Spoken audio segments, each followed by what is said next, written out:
There we go. Okay. Couldn't get the audio to set correctly. I got it. What a day. I know a lot of you probably are having similar days where nothing goes, I won't say it that way. You want to say nothing goes right. Well, everything goes, but at its own pace, and I'm pretty sure we're in retro. If we're not, I am.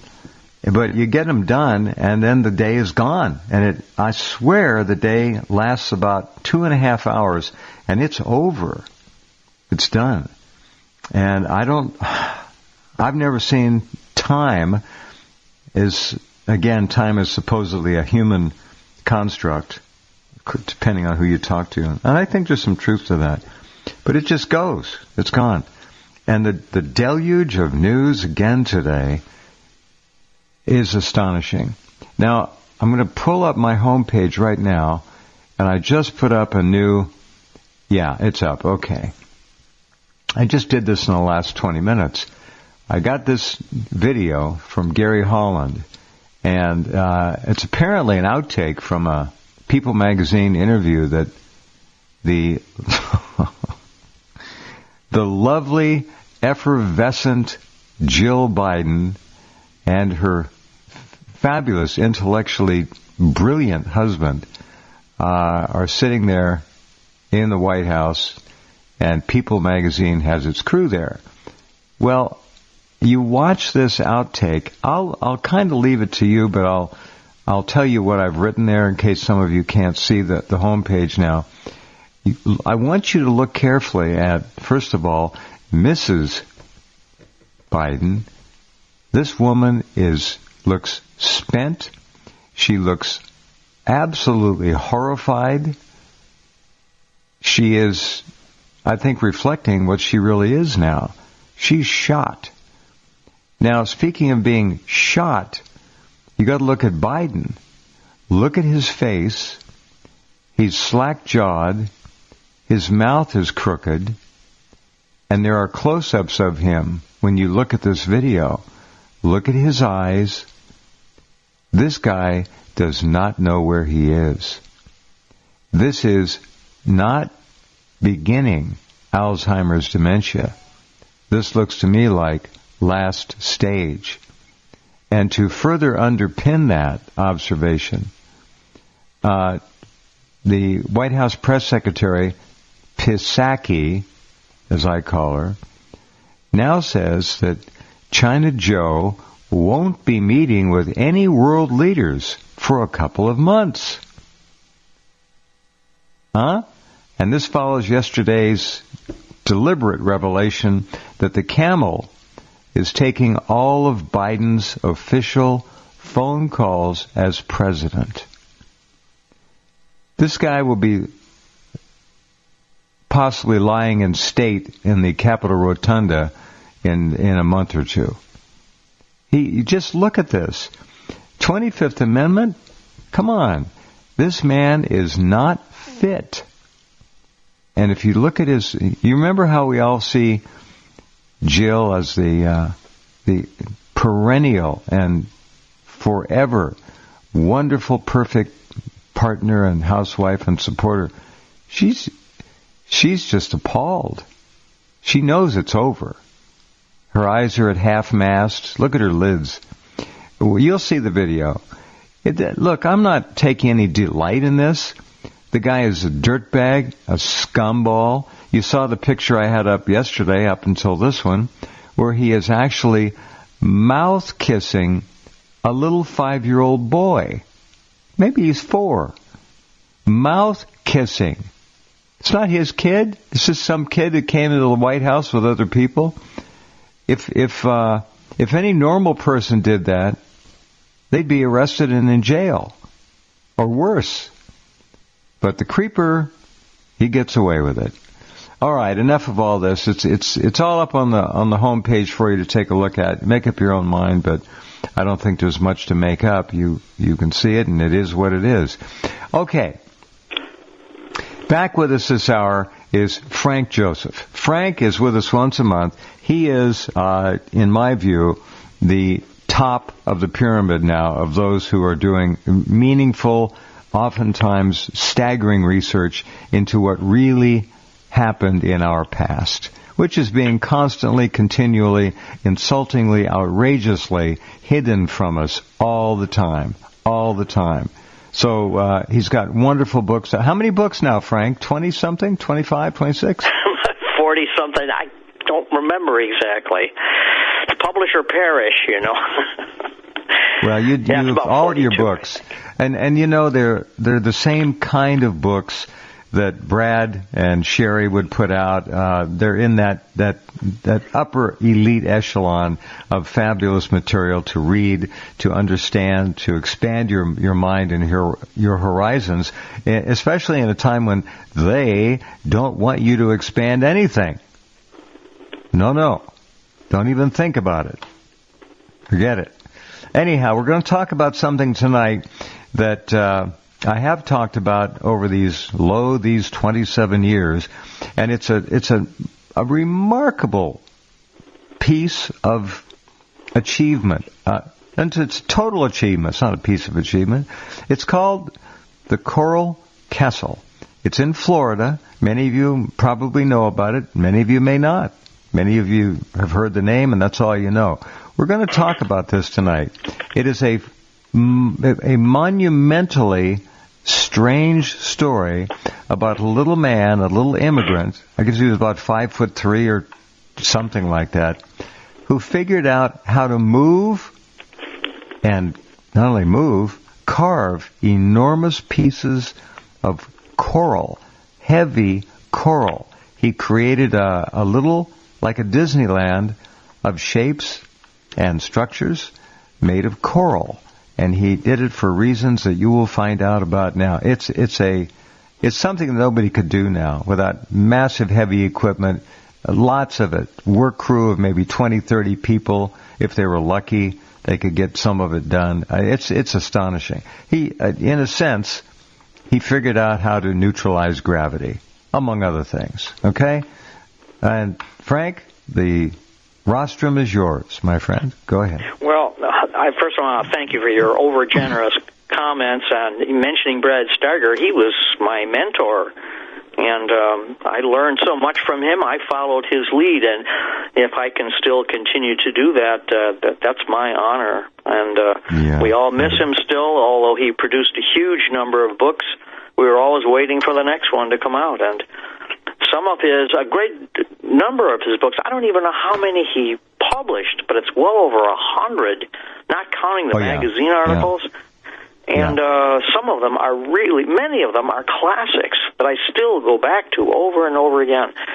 So he was quite my mentor, as I say, and I just find any comparison with him is about the highest compliment I could hope for. Well, you deserve it, and he would be very, very proud of what you're doing and carrying on the work. And there's just nobody. I sure hope so. He was really kind enough to endorse a number of my books, and it's great. Well, it's a very hard act to follow, isn't it, with our zombie president? I don't know what I can say that could really compensate for that disastrous information that we have here. It just gets worse all the time. That's all that the system is good for, is getting worse as time goes on. Well, there's I guess there's something to be said for getting worse, because it's obviously nearing the bottom, and Ho Harris will be the president before too much longer, and she's just a dirtbag. So we are the laughing stock of the planet, and we will remain so,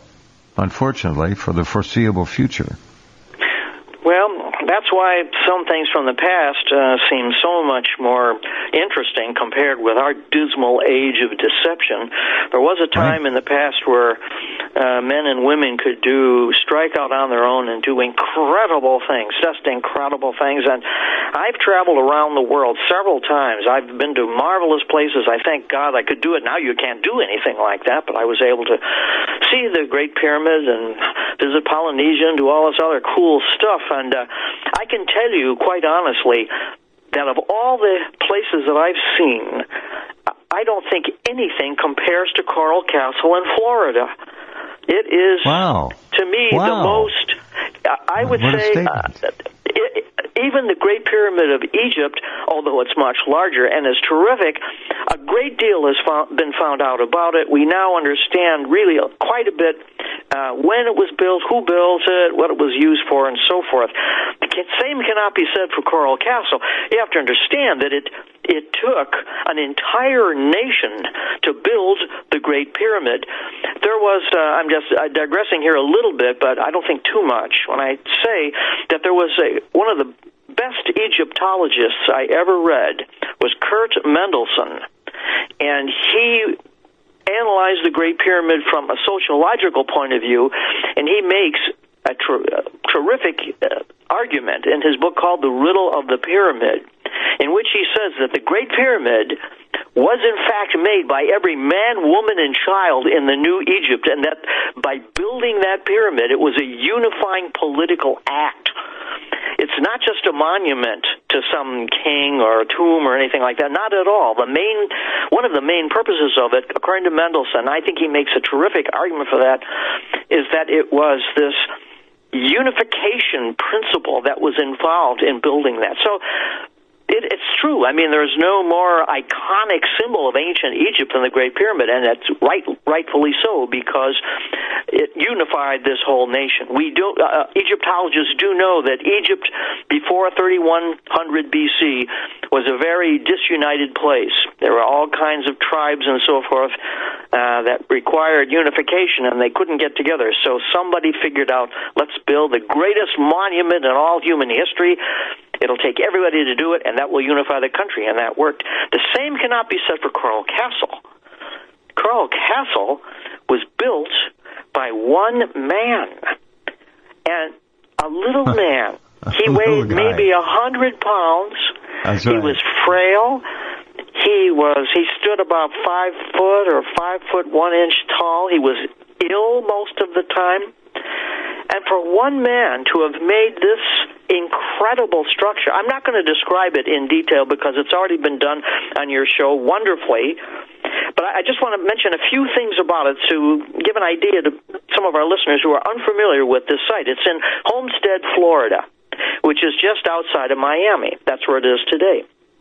Mm-hmm. And the walls that surround it, the south and west walls are composed of 65 sections and weighs altogether 420 tons. And the average stone that goes into this wall is 6.5 tons. The east wall is 240 tons. The north wall is about 150 tons. The walls all around are about 8 feet tall, and they are fitted together beautifully with the stone blocks, perfectly fitted together with no cement. No cement is involved. There is a tower that's involved in the Coral Castle. It's a prominent structure. The tower contains 243 tons of rock, and some of the blocks that go into it weigh 9 tons each. It's about 18 feet high. This is what the builder used for his domicile. It looks like a spire, right? And below it are two beds. No, it looks like a blockhouse. It looks very castle. Okay. That's the part that looks most like a castle, but it's not a castle. And the mystery of this, when you begin to look into it, okay, one guy figured out leverage and so forth. When you look into the details, and I have read everything on this place. I first learned about it, I think, in an old television show, In Search of or something. I thought it was kind of interesting, but I never really thought much of it. And then when I was in Florida and Miami for a book conference back in 1993, I figured, I might as well check out Homestead and see this place. It was only a few miles away, about 20, 30 miles away, I guess. And when I saw this place, I had driven through the remains of the worst hurricane that has ever struck Florida, and that was Hurricane Andrew. And I drove, it must have been for 45 minutes, through nothing but destruction. I have never even seen photographs of the level of devastation that I drove through. I mean, every street that I looked down through all these towns that I passed through, it's as though somebody had called in a major airstrike. Every single home was either damaged beyond repair or flattened. I saw things that I couldn't believe. I saw a cement truck on top of the roof of a sagging bank. Wind had done this. And before I got to Homestead, to Coral Castle, I figured, there's nothing left of this place. That little place couldn't possibly survive this. And when I got to Coral Castle, not only was Coral Castle untouched, unmarred, but the visitors center, which had been a new structure that had been made there for the museum, and the lights that had been installed were all completely gone. Some of the lights still existed, but they were twisted like pretzels.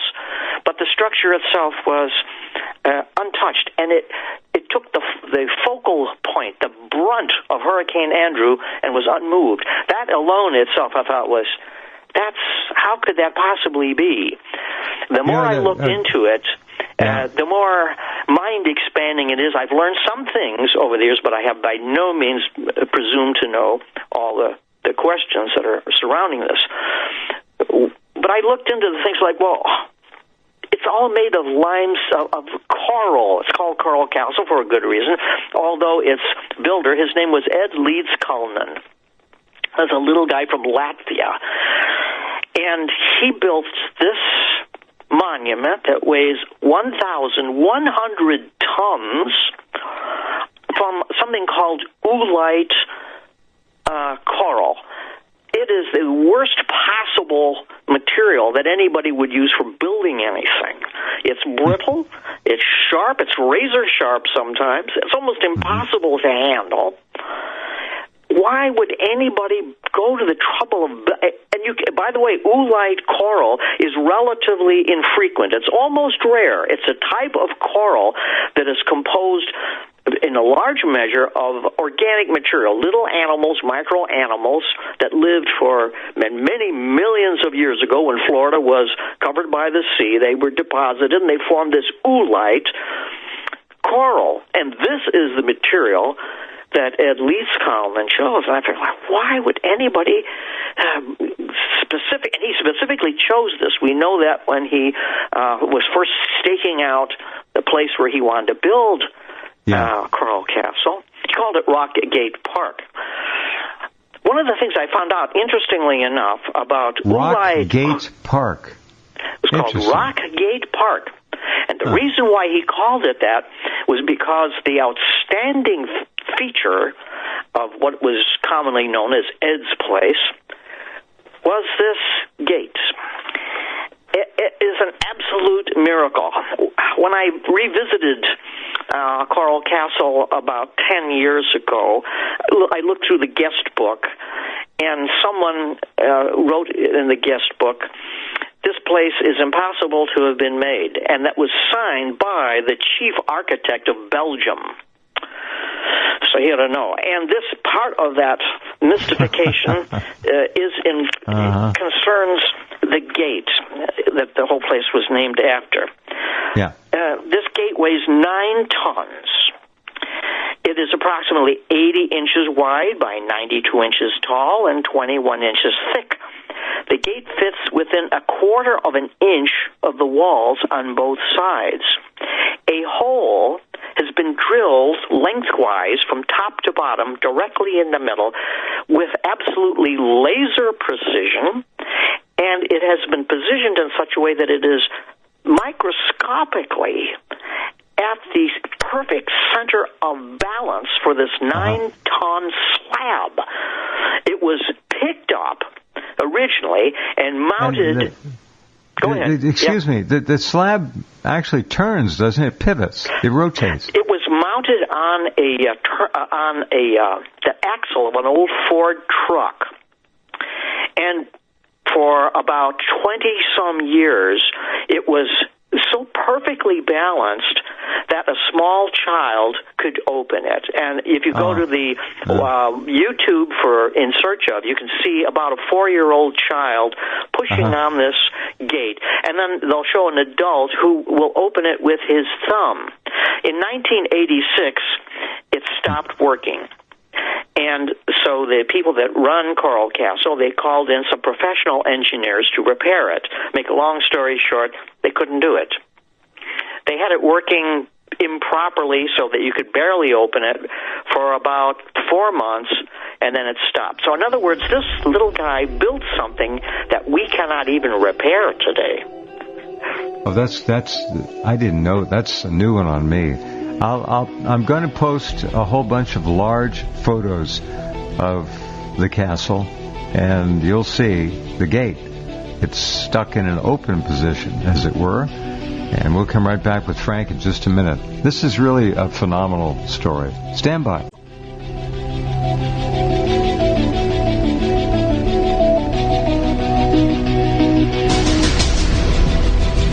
Okay, right back with Frank Joseph. We're talking about Ed Leedskalnin. I'm going to put a bunch of pictures of Ed up there, too. Now, there is a reason that Ed was driven to create this magnificent construct, expression of art, but more than that, it was an expression of his love for a young woman that he was never to be united with. I guess she was from the old country. And we tell the story. Well, it's a story, all right. It's part of the deception that Ed was engaged in from the moment that he left Latvia and for the rest of his life. He left Latvia in 1912 because he'd been involved in revolutionary politics. Now, this was not Marxism or communism, nothing like that. It was a nationalist revolution. And he was part of the independence movement to break his country free from the Russian Empire. And he was fearful all his life that the agents of the Tsar would catch up with him. I'm not going to go into the whole thing, but this story about his Sweet 16, when people would ask him why he had built such a place, he said, well, he was just building it for his beloved when she would eventually come over and leave Latvia and settle down and be his wife. He gave up on that story after quite several years, maybe 10 years, and when approached on that later on, he hedged on it quite a bit. But he would never told anyone why that place was built, and that story is untrue. It's not a fantasy. It was just cover. And he knew how to keep a secret. And I think that anyone who's explored the literature about Ed Leedskalnin will see that that was just something that was put as a kind of a cloak. Before I really get into the real mystery is Ed Leedskalnin. He is the real mystery. But just to give a little bit of an appreciation more of what his place was like, I'm going to go through this quickly. One of the features at Coral Castle is an obelisk that he set up. It's 28 tons, and it's 40 feet high. Now, people would say, well, we can understand how he cut this thing, but how could he place something like this, build this perfectly? How did he lift it up, ladies and gentlemen? How did he lift it up? Huh? He had no cranes, nothing. He then built a telescope. It's a megalithic telescope. It's an absolute marvel of engineering. It weighs 46,000 pounds. Or 23 tons, stands 25 feet tall. This telescope is oriented to the North Star, Polaris, so perfectly that it traverses 4 quadrants of a kind of a gun sight. You look through this kind of a range finder, which is several yards away, and the pole star the North Star will appear at the direct center of these quadrants and will perfectly define the winter, spring, summer, and fall seasons. He built that in 1940. After he passed away, his place was ransacked, people trying to find out how he was able to build this thing. They were specifically interested in this telescope. It is the only megalithic telescope in the world. And they found absolutely nothing. They found no compasses, sextants, astronomical devices, not even any manuals of any kind. He had no library. He had no magazine collection. He had a few copies of Popular Mechanics. That's about all. He didn't seem to have been reading too much. The other thing that he built was a table. It's 20 feet long, weighs 10 tons, and it is in the shape of the state of Florida. It's not only in the shape of Florida, it is exactly the shape of Florida. It has the coastal perimeter of the state as though he had a cookie cutter and put in, and you're dealing with something that weighs 10 tons. He also, his greatest achievement, scientific achievement, is a sundial. The sundial weighs 7 tons. It shows the current month and season and is accurate to the minute. It is known as a figure 8 representation of the sun. It is the only sundial that's done on a curved surface. Why that was done, who knows why. There are features of the sundial that scientists know are incorporated but still have not been able to understand. So these mysteries are expanded radically when we realize that Edward Leeds Cullinan created this entire network of megalithic stone totally alone and in the dark. He had no electricity. He preferred to work by moonlight. Now, not only that, any construction engineer knows that building something like this is incredibly dangerous. If you have a 10-ton stone which begins to get away from you, it can be life-threatening. Ed never, in 20 years of construction on Coral Castle, never was he injured. He never showed any sign of being scratched. He was never hurt, and he never worked during the day. He worked only at nighttime when he could not be seen. The only illumination he had was a weak lantern. Now, how is it conceivable that this man was not only able to cut this stone, but to fit it astronomically perfectly, as though it was fitted with some kind of a highly advanced laser or instrument in the middle of the night, all alone? Now, that oolite that I mentioned, that's the kind of coral that it's made of, is kind of mostly native to Florida, at least in the large quantities that is down there. I looked into that. Why was he using oolite? Oolite has a very high magnetic compound content. That's because the animals that died and left their skeletons there, they all have a little magnetic fragment in them, and those magnetic fragments are really quite concentrated. Of all the coral in the world, oolite possesses the greatest amount of magnetic material. The big motivation for Ed in his writings, the few that survive, he stresses over and over again the power of electromagnetic force. That he said this was the thing that ran everything and would run everything in the future. This was a great power. After he died, Coral Castle was not dug up, but it was excavated to some extent to do some probing trenches, and it was found that under Coral Castle he had put a grid of wires that ran entirely along the walls and crisscrossed across the compound itself. That telescope, for example, is filled with wires. You can't see them. It's filled with wires. And these wires are threaded through this oolite, this magnetic oolite. So he had to drill it out and run the wires through it. He made his own tools. He never bought any tools. He never worked for a living. Oh, this guy's, yeah. All he did is he charged 10 cents for every person that wanted to see Ed's place, as it was called. And if you visited Ed's place, say in 1928, when it opened up, and then you came back to see Coral Castle maybe 10 or 15 years later, he knew who you were. He remembered you, and he did not charge you.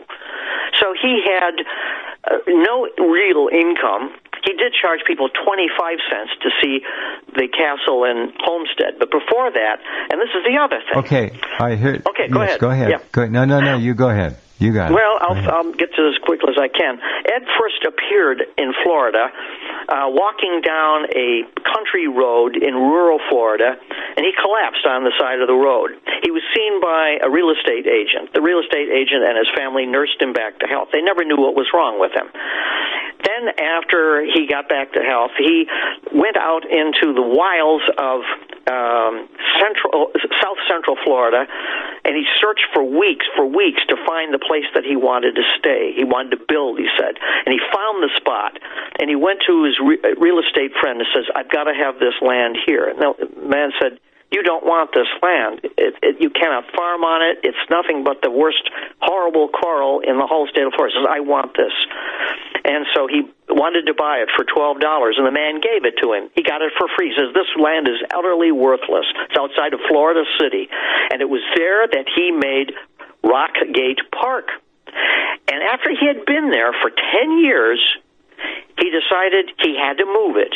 And so he was able to dismantle Coral Castle, dismantle every one of these megalithic, 1,000 tons of coral, and have them moved. He rented a truck, and the truck was able to transport them about maybe 10 or 12 miles, just a short distance to Homestead. And there he rebuilt the entire structure alone by himself at nighttime. Tell him a story about the truck driver. You remember that? The truck driver. Go ahead. Well, Ed he hired the truck. He moved the whole thing. Understand that. He hired a truck and a driver. It was a tractor with a big flatbed behind it, and no crane, no heavy lifting devices. And that truck driver was the only other person that Ed ever used outside of himself. Ed needed to transport these enormous blocks, and the truck driver, his name was Irwin, and Mr. Irwin wrote a memoir, which was not published, but I have a copy of, and Irwin tells exactly what happened when he was asked by Ed to bring along his flatbed truck. And he said when he would show up at Ed's place, that Ed would take the longest time in moving the truck to an absolutely perfect position that he wanted. He says, that's the one. It took a long time to do it. And you have to move back and forth and this way and that. And Ed would say finally, okay, that's it. And the driver would say, well, Ed, those stones are pretty far from the truck still. This is not the best spot. And Ed would say, no, it's fine. And Ed would say, well, you just go take your lunch and come back later this afternoon and I'll have things loaded. This would be in the morning.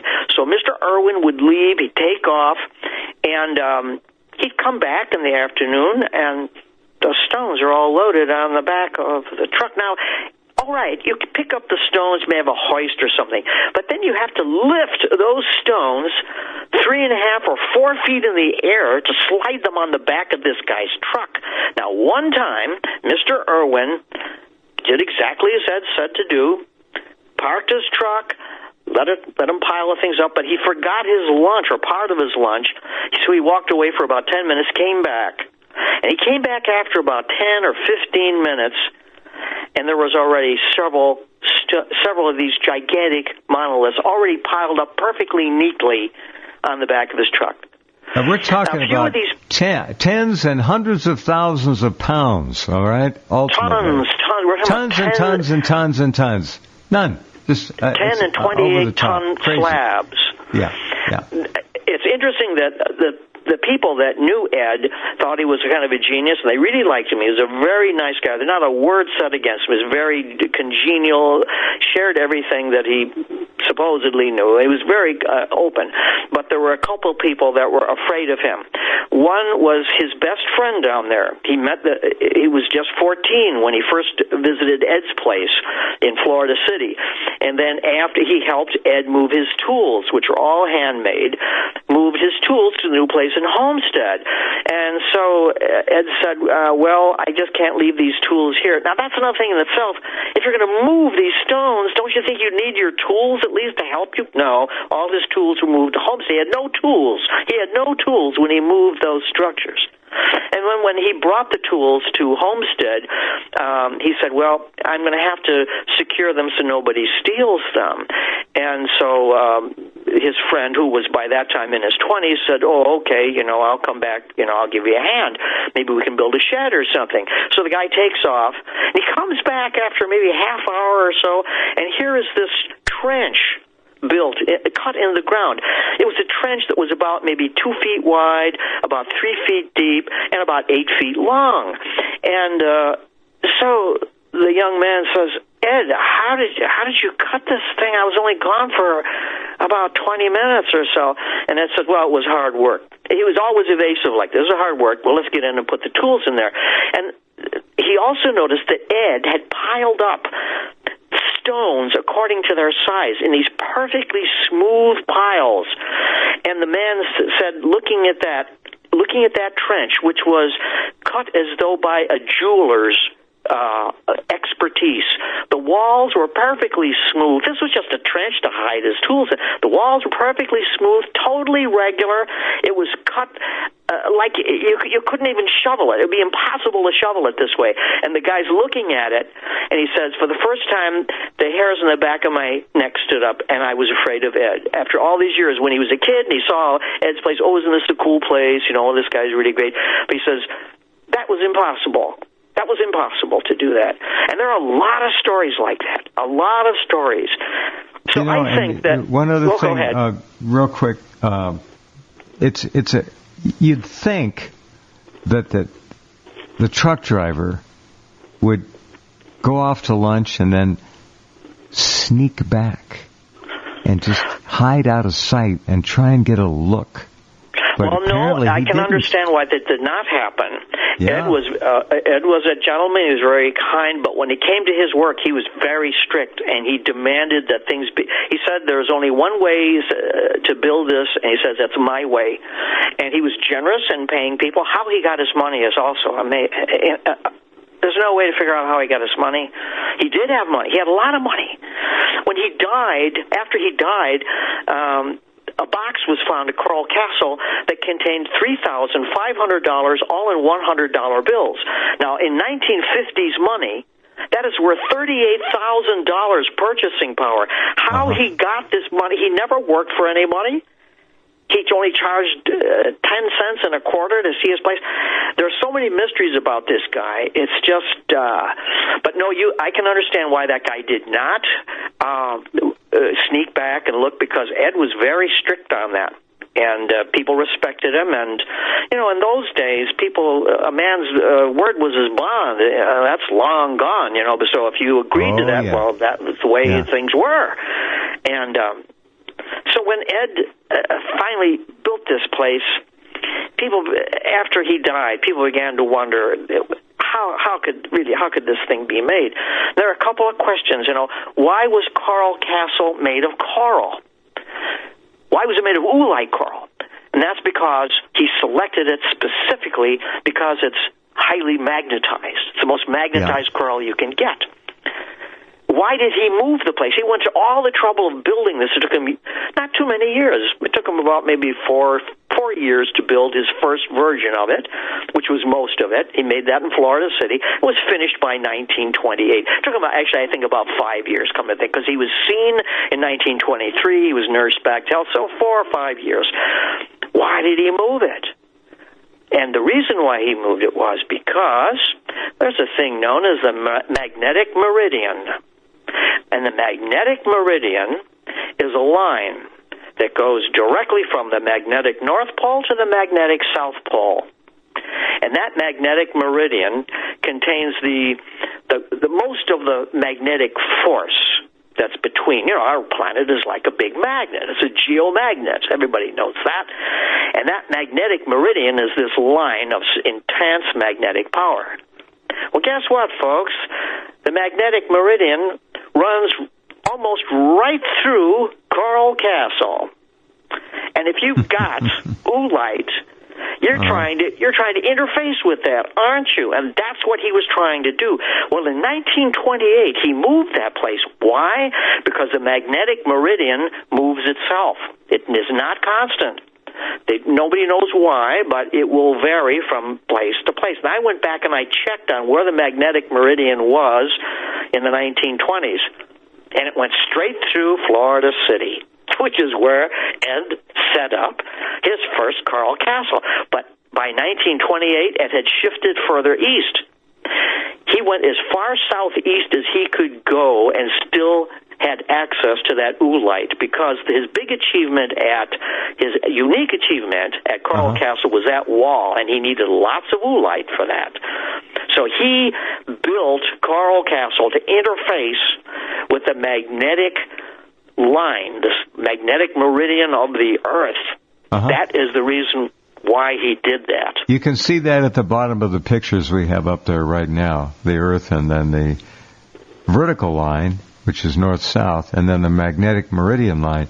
When you go back, I'm about to upload about 15 large color photographs of the Coral Castle, so you'll be able to see those. Just by all means, check back in about 10 minutes or so and look at the bigger pictures. They're just more indicative of this man's astonishing wisdom. Where did he get the mental prowess to have figured this out?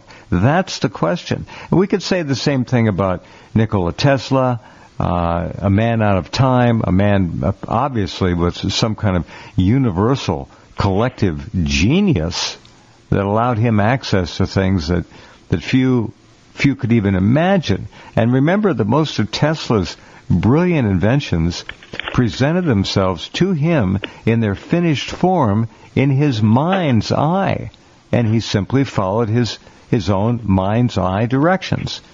So it's simplifying it, but that's what it was. Ed Leeds-Kalnin had no plans. He had no books. He had no brochures, nothing. He had no real tools.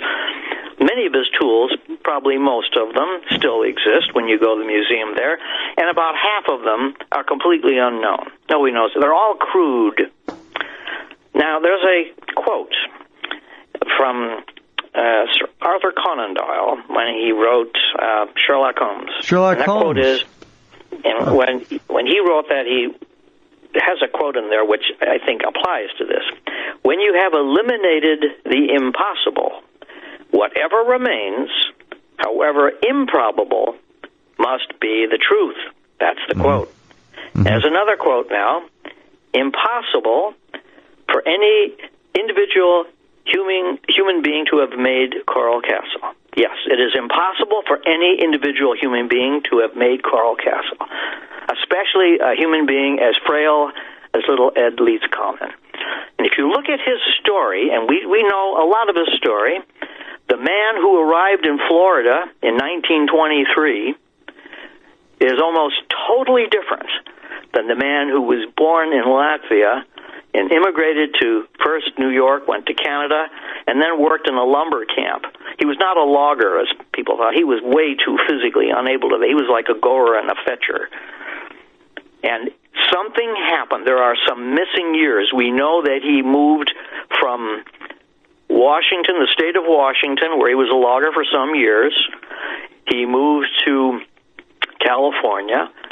And then there's a period of time of about 2 or 3 years. He vanishes. Something happened.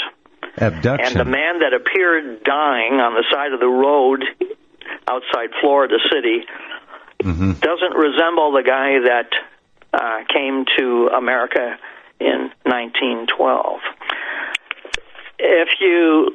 And this is where it gets really dicey. Of course, we haven't even much time to even touch on it. But I don't believe that Coral Castle was built by human hands. I think he was more like a co-worker there. I don't believe. I think he was the front man. Okay, he was kind of a front, and the reason why he was chosen was because he knew how to keep a secret. He really did. I think he was abducted. Honestly, he was. I believe that he was abducted, and that they built this place. Well, we can talk about it some other time. No, go ahead. You got another minute or so. Go ahead. Minutes. Well, to make it, people ask, well, what is it? They ask me, what do I think Coral Castle is? I think Coral Castle is kind of like a refueling station for vehicles from another world. I think that these vehicles operate on some kind of electromagnetic principle, and that Coral Castle has all of the components for a kind of a filling station. So when they come here, they're able to recharge their batteries, or who knows what they do.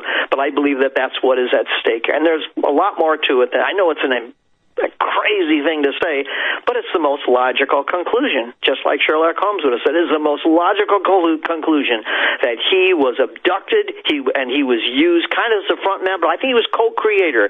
It is physically impossible to do what he did for any single man to have done. And I think it was done by visitors from someplace else. I think that's what it was used for.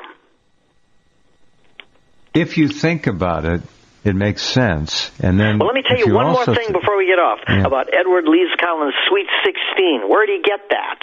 Yeah. There is a constellation in the sky which is called the Unicorn, and it is the only constellation that has 16 stars. It is the only known constellation. Well, that's not the only thing, though. Well, so what? It has been found only as recently as about 10 or 12 years ago that this Unicorn constellation of 16 stars has 2 exoplanets with water. And one of them is only a little bit bigger than the Earth and somewhat smaller than Neptune. So it's like a big, supersized Earth.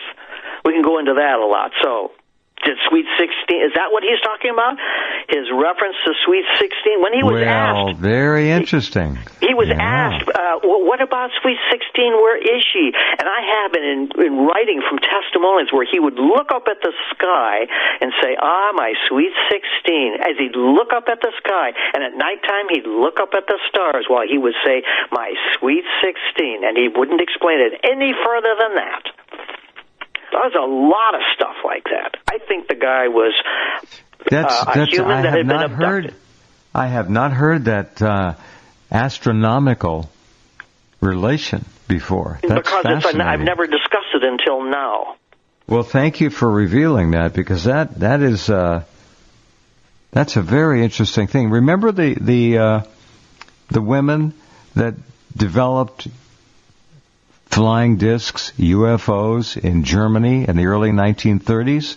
Yeah. Ingrid was one, and what's the other ones? Anyway, there were 2 or 3 of them, and they claimed that they were getting their information channeled from Aldebaran, the star Aldebaran, and obviously planets therein or around it. And at the end of the war in 1945, they had built many of these machines.